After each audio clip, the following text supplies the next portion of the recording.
Sawate, we have arrived at our first lesson on Ovid's Ars Amatoria. Now, before we begin talking about Ars Amatoria, we're going to talk about Ovid himself. And Ovid was born Publius Ovidius Naso in 43 BCE. And he was a Roman poet under the reign of Caesar Augustus. And when we talk about Ovid, we talk about his poetry.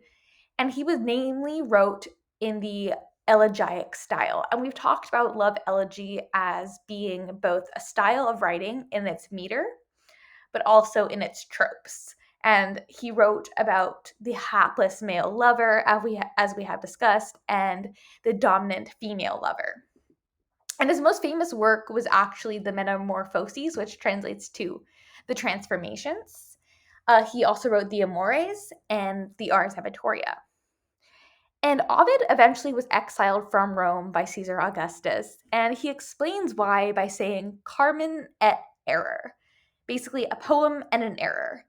And it was rumored to be because of Ars Amatoria and its diversions from the conservative Leges Iulii. And in Ovid's time in Rome, he was living in a very conservative social climate. There were the Leges Iulii, which were the laws of Julia, and Julia was a famous Roman elder who was involved in an extramarital affair. And as a response to that, Caesar Augustus cracked down on sexual relations in ancient Rome. And that turned out to be problematic for Ovid, who eventually was exiled to the island of Tomis, where he eventually died. And you may be wondering, how could a poem get somebody exiled? Well, let's talk about the poem. So Ovid's Ars Amatoria roughly translates into English as the art of love. And it is a didactic poem. And we have talked about didactic poems when we talked about Virgil and his eclogues and Georgics. And didactic poems, as we've discussed, are poems that are meant to teach the reader something. And in the art of love, Ovid teaches the readers how to basically keep and seduce women. It was a guide to romantic and sexual relationships in ancient Rome. And it did include advice on how to conduct extramarital affairs and coerce women into sexual activity. So, as you can see, this led, or it reportedly led, to Ovid's exile. And even outside of its time, even now, Ars Amatoria is a highly controversial work. It could have been the reason for Ovid's exile, but it is also, in our modern day society, an understudied work in the field of classics.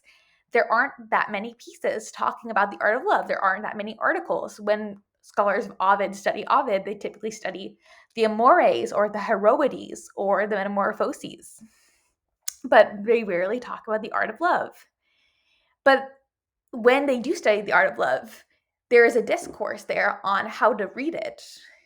Do we read it as a straight up didactic poem where Ovid is not joking at all? He's being very serious on how to seduce women. Or do we read it as an ironic poem?